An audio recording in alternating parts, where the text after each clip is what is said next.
There's just a bunch of AI tools popping up everywhere these days, so today I thought I could share some of my AI workflows. I think some of this is just next level, so I definitely think there is something useful here you can pick up too. But before we dive into the workflow, I just wanted to show you this AI podcast style interpretation of my content that is just super impressive, and this is something we will create today. And the way we're going to do that is collecting a bunch of information pretty quick and effective and very productive using different AI tools. And then we're going to feed it into this NotebookLM that is created by Google. And then we will get this amazing, if you ask me, audio AI podcast interpretation of the key takeaways from that content. So I just want to listen to 30 seconds now, and keep in mind while you're listening to this now, this is not humans, this is AI, and I think it's amazing. So let's just listen for about 30 seconds before we move on to the workflows. Pretty wild, right? Like you're coding away and suddenly, boom, there it is, elegant, efficient code appearing almost out of thin air. It's like magic almost. It's not magic, but it's getting close. Cursor AI is all about harnessing that AI power to, kind of level up your coding game. Okay, that sounds amazing, but there's got to be a catch, right? You're right. You can't just sit back and expect miracles. The key here is learning to really communicate effectively with your AI coding buddy. So it's more than just saying, rep me some code.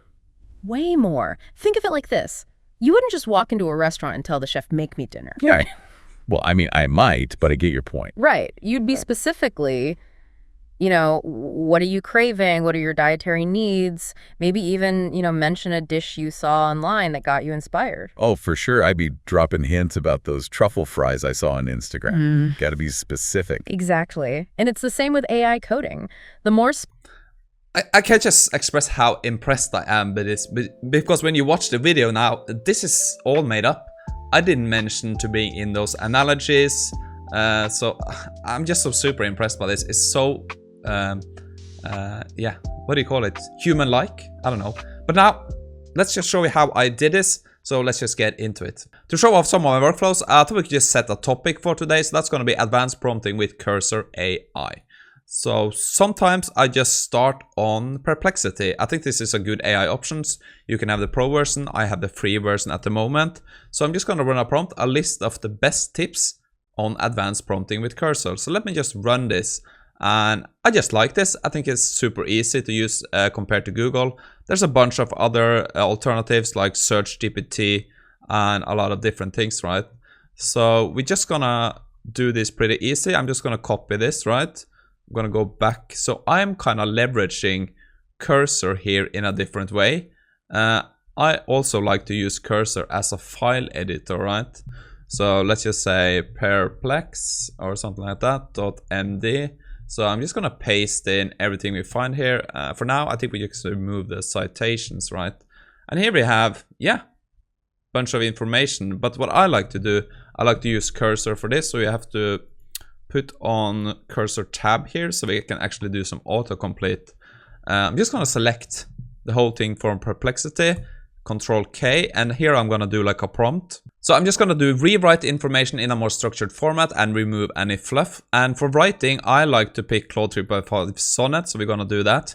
And when we press enter here now, we're going to get like this diff, so we can see actually what is changing.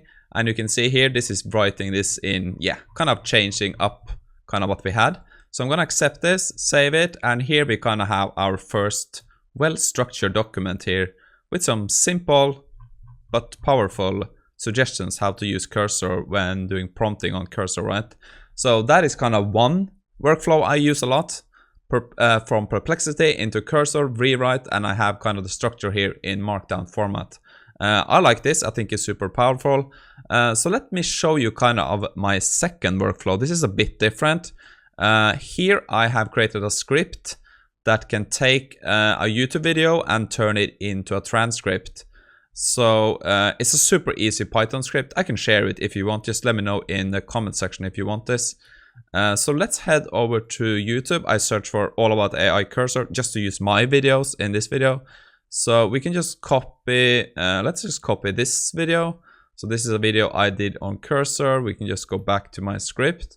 And here we can kind of paste in the URL, right?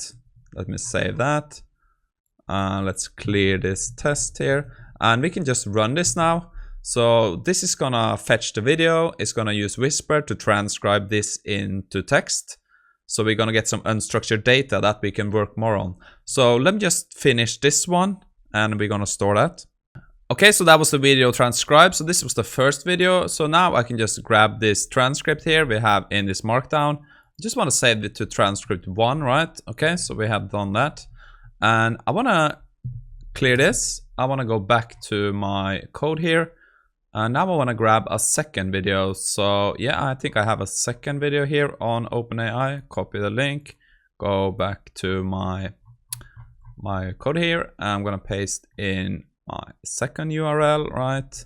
We're going to run this again. And then I'm going to collect my second transcript, right? And then we kind of have the unstructured data we want. Then we're going to move this over to a new AI tool to make some takeaways from it. Okay, so now you can see our second transcription is done. So what I'm going to do now is I'm going to grab this. I'm going to go into transcription 2 and save it in here. So now we have 2 different transcripts, right? That is kind of unstructured data. It's just a transcript from video. So what we want to do now, or like I do, is I go over to ChatGPT. I'm selecting O1 preview for this. So this is the new model, right? And I create these XML tags, transcript 1, transcript 2. So I'm just gonna go, not here, but here, and grab, let's say it doesn't really matter, transcript 1, and go back to OpenAI, paste in my first transcript, and let's go grab transcript 2, right? Select that and paste that in here. And now I have a prompt here I want to use to extract key takeaways from this. And that is going to be, you can see we have this action. So from the transcripts above, extract the most important takeaways using cursor with OpenAI models, prompting and use cases. So I'm just going to run this now with OpenAI preview, and we can take what we get from O1 preview here, bring it over to cursor again to kind of rewrite this into the format we want, right? Okay, so you can see OpenAI taught for 17 seconds. Here are kind of the key takeaways from all of this, right? Okay, I'm not gonna go too much into it now. So let's just copy this and let's head back to cursor here, right? Let's paste it in, and yeah, that looks pretty good if you ask me. But I'm sure there are some wrong O1 models. Okay, this looks pretty good. It looks like you kind of got the translation between the models pretty good here. O1 mini, right? Sometimes it's those like 0-1, but this looked pretty good. But again, let's do like a quick rundown here. Command Control K, and I want to do a prompt here in cursor. So I actually read some of the content and it's very good. So I just want to do reduce the number of stars, make it a bit more readable, don't remove any content. So now we kind of want to use Claude 3.5 Sonnet to kind of clear up this, right, a bit. So we can get some, yeah, you can see here we get a bit of a different layout here that I think is a bit more easy to read, right? Yeah, this looks pretty good. So I'm going to accept that. I'm going to save it. And yeah, I think this is pretty nice. I guess I kind of want to keep those stars here, I guess, something like this, right? Okay, so now we have kind of turned both our transcripts into like a super nice, effective, structured takeaways from those 2 videos. And I read through it and it looks perfect if you ask me. So conclusion, O1 models have specific strengths. While they are not replacement for faster models in all scenarios, O1 models are valuable for specific use cases in more large-scale coding generation. Claude 3.5 for daily use, for everyday coding needs. Yeah, I just like this very much. I think it's a super good merging and takeaways from the both transcripts that were kind of unstructured data, right? So I'm super happy with this. And I kind of think we have all the content we want now. I think I'm just want to grab maybe one more small thing. Let me take a look here.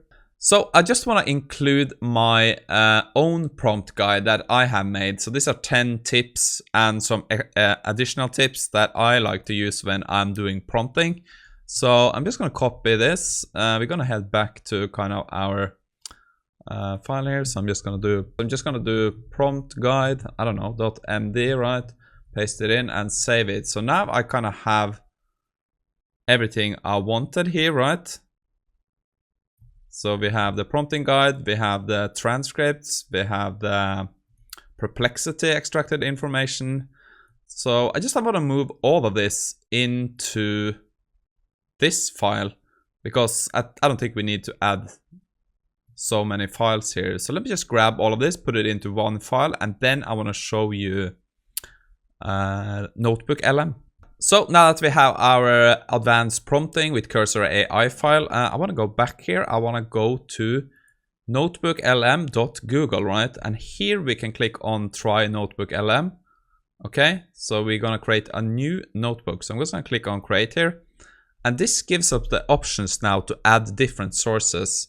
So you can do website, text, but of course we are going to choose our markdown file that we have created, right? So let me just grab that. Okay, so you can see now, let me zoom in a bit. We have uploaded our file. We get like a text summary here. Provide explores around advancing prompt techniques using Cursor AI, right? And now we can create different stuff here. So it's the audio overview that I'm most impressed by. But there are some good things here. We can do FAQs. We can try that, right? So now we are creating a note based on this file. So this is going to be like a frequently asked questions thing, right? So you can see Cursor AI FAQ. What is the best way to use Command K? And we get a bunch of questions and a bunch of answers. So this could be very useful, right? If you needed this.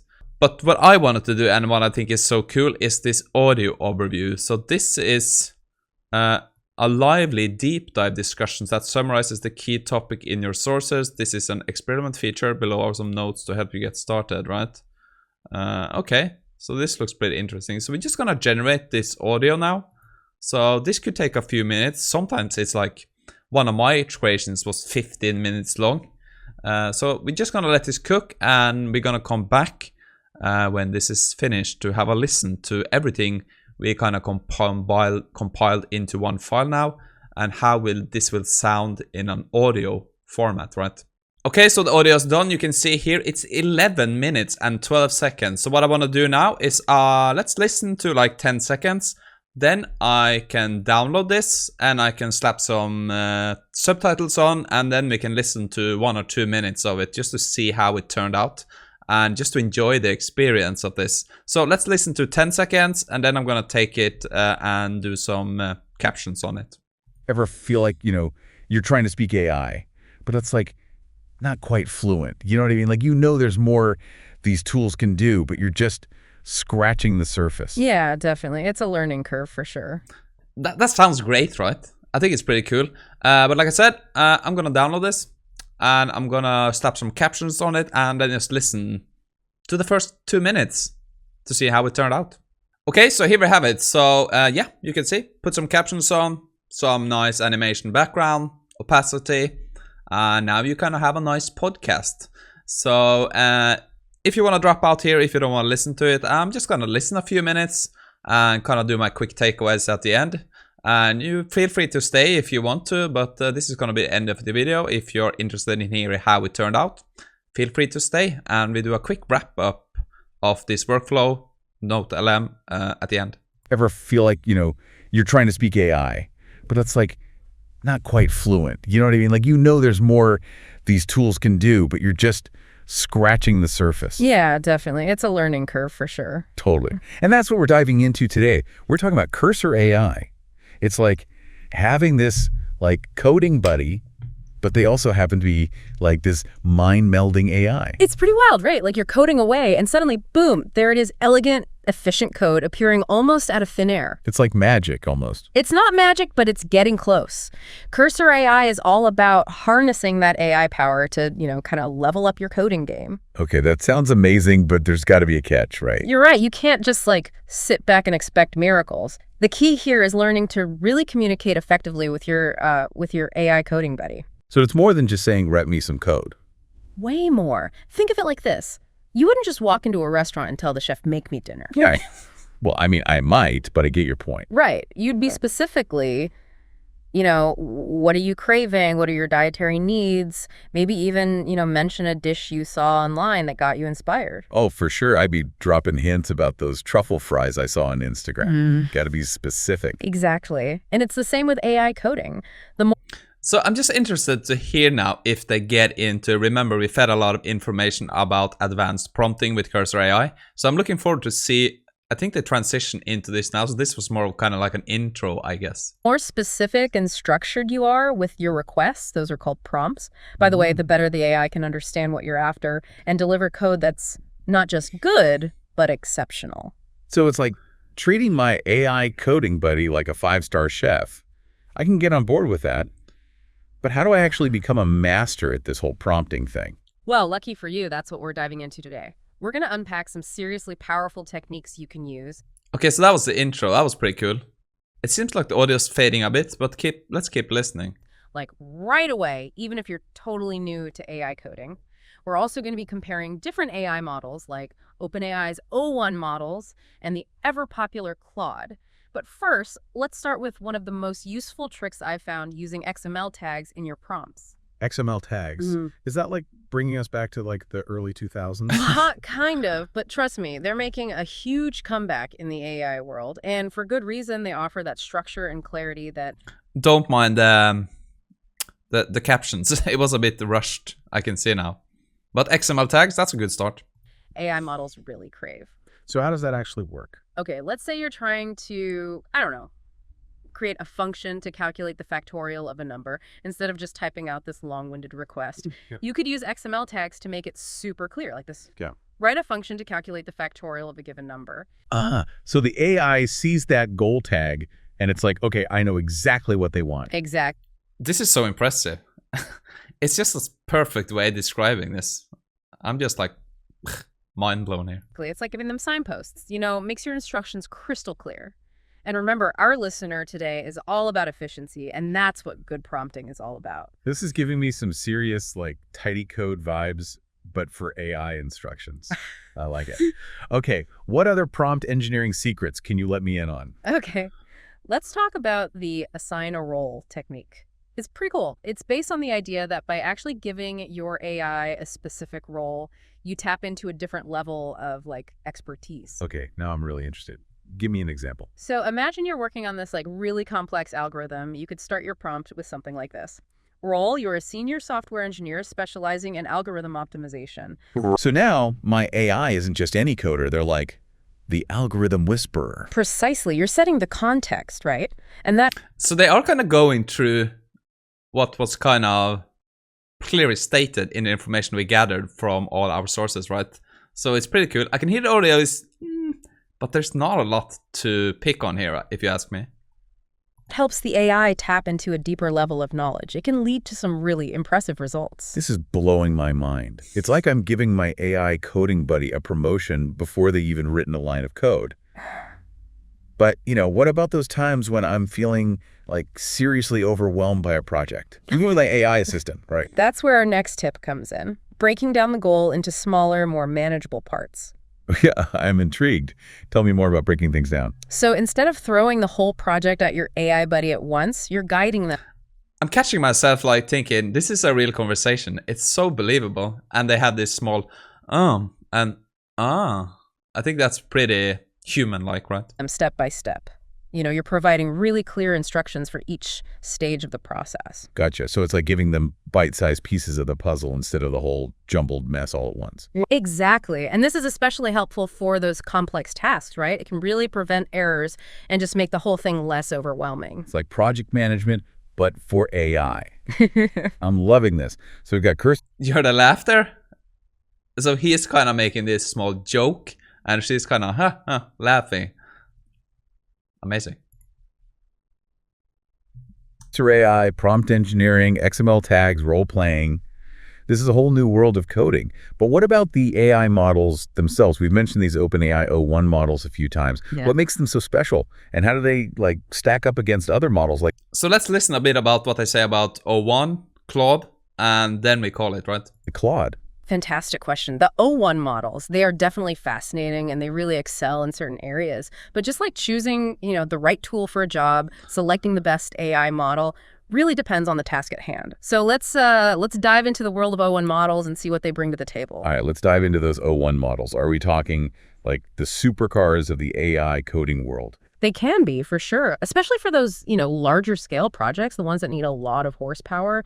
Think of the O1 models, especially the O1 Mini, as the heavy lifters, the ones you call in when you need to refactor, like a massive code base, or just generate a ton of code in one go. Okay, so we're talking serious coding muscle here. But Right. what makes them so good at handling those massive projects? One word: output. The O1 Mini, for example, it boasts a pretty impressive 64K output. Hold on, 64,000 tokens. That doesn't really mean much to me. Can you give me a real-world comparison? I like that. That was something I emphasized in my video, so I thought it was pretty cool that they brought that up. And it's kind of rephrasing the question because I didn't get that. That was pretty cool, right? Okay, so imagine you're building like a complex web application, right? Tons of features, all the bells and whistles. With that 64K output, the O1 Mini could potentially generate the entire front-end framework in one shot. Wait, This is just amazing. I think it's so good. the entire front end, like everything a user sees and interacts with? Wow, that's like writing, I don't know, a whole chapter of a book in one sitting, but with code. Yeah. That's seriously impressive. But I imagine there's got to be some kind of trade-off for all that power, right? Like, are they slow or something? You're right. They can be a tad slower than other models, especially for those smaller, simpler tasks. It's like they're taking their time to really, mull things over, analyze every angle before they spit out that beautifully crafted code. So they're like that friend who takes forever to order at a restaurant because they're analyzing every single And here he goes with the restaurant analogy again. That was a bit funny. Let's just complete this segment and then a quick wrap up. item on the menu. Yes. Yeah. Exactly. But then they end up recommending the most amazing dish you've ever tasted. Okay, I can see that. Yeah. But so if I need something quick, what then? Then you might want to go with something like Claude 3.5, which is a fantastic model for, those day-to-day coding tasks. Oh, I like the pause there. Like that fantastic day-to-day coding task. That was good. Debugging, code completion, those sorts of things. It's also really great for iterative work, where you're constantly making small changes, testing, refining. So like choosing between a sports car and like a reliable SUV. Yeah. You've got your O1 for those high-speed coding sprints, and then your Claude for the everyday hustle of navigating through code, right? Exactly. And the cool thing That was a bit strange, but about tools like Cursor AI is that you can often switch between models seamlessly, so you always have the right tool for the job no matter what you're working on. again, I think this is just amazing. I love it. Having your cake and eating it too. Yeah, perfect. So just a quick wrap up of this. I'm super impressed. I just see a bunch of use cases for this for personal things, right? If I want to learn something, feed a bunch of information, download it, put it up, Spotify, put on my AirPods, just go listen to it. It's very comfortable to listen to. And it's not just reading exactly what you put in, but it's more creating like a podcast script. And it's nice to have two people interacting when you listen. That is more like a podcast style, right? So yeah, I think this just is the next level of AI voice, audio, and kind of interaction between these things. So it hasn't got a lot of attention. I don't know why, but I guess O1 stole the show. But for me, this is something I'm going to be using more to learn stuff. And I recommend trying it out.